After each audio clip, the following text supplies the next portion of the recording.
எல்லாருக்கும் வணக்கங்க. நான் இபிஎஸ் கெட்டவர், ஸ்டாலின் நல்லவர் இதெல்லாம் சொல்லலைங்க. இது ஸ்டாலின் நம்மளுக்கு செஞ்சிருக்காரு. அதை இல்லைன்னு சொன்னது அவர் ரொம்ப தப்பு.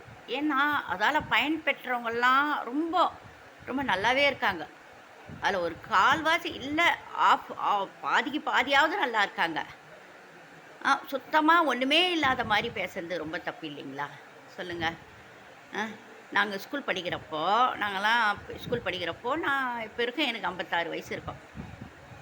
ஸ்கூல் படிக்கிறப்போ எங்களுக்கு காலையில் டிஃபன் கிடையாது, காஃபி குடிச்சிட்டு தான் போவோம். மதியம் சத்துணவு ஸ்கூலில் போடுவாங்க. ஒரு சில வாட்டி சாப்பிட்றது, இல்லை வீட்டுக்கு சாப்பிட்றது, அது போல் தான் இருந்தோம். ஆனால் இப்போ பாருங்கள், ஸ்டாலின் ஐயா காலையில் டிஃபன் போடுறாரு. அந்த டிஃபன் சாப்பிட்டுட்டு குழந்தைங்க அந்த டிஃபன் சாப்பிட்றதுக்காகவே எவ்வளோ பசங்க ஸ்கூல் போகிறாங்க, எவ்வளோ அறிவு கண்ணை திறந்துருக்காரு. காலேஜில் படிக்கிற பசங்களுக்கெல்லாம் காசு கிடையாது. எங்கள் அண்ணாலாம் படிக்கிறப்ப காசு கிடையாது. அவரெல்லாம் சாப்பாடே இல்லாமல் இருந்திருக்காரு. ஒரு பையன் சொன்னதை பார்த்துட்டு அவர் கண் கலங்கியிருக்காரு. இப்போ அவர் நல்ல பொசிஷனில் இருக்கார் எங்கள் அண்ணா.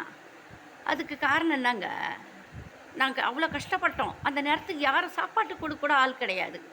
எங்கள் அப்பா நகை வச்சு தான் எங்கள் அண்ணனுக்கு அனுப்புவார். இப்போது அந்த குழந்தைங்களுக்கெல்லாம், படிக்கிற பசங்களுக்கெல்லாம் அவரே அனுப்புனார் இல்லைங்களா? அதெல்லாம் கொஞ்சம் யோசித்து பார்க்கணுங்க. அதெல்லாம் இறைத்தன்மையோடு அவர் செஞ்சுருக்காரு. 1000 கடன் வாங்கிட்டேங்க, எதனா பண்ணிட்டேங்க.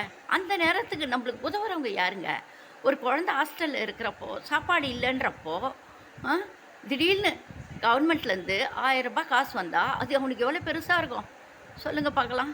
அதை போலலாம் செஞ்சவரப்போ இவங்க பேசுனாங்க பார்த்தீங்களா? அதுக்காக தாங்க இவங்கெல்லாம் அனுப்பிக்கிறாங்க. உண்மையாக இது யாருடைய சதியும் கிடையாது, யாருடைய விதியும் கிடையாது. இது கடவுள் அவங்களுக்கு கொடுத்த பெரிய தண்டனைங்க. இதை ஒவ்வொருத்தரும் நம்ம வாழ்க்கையிலையும் அப்படிதாங்க. யார் ஒருத்தரும் செஞ்சவங்கள நம்ம நன்றி என்றைக்குமே மறக்கக்கூடாது. என்றைக்குமே அவங்கள நம்ம நன்றி நினைக்கணுங்க. அதுதான் நம்ம குழந்தைங்களுக்கும் நல்லது, நம்ம எதிர்காலத்துக்கும் நல்லதுங்க.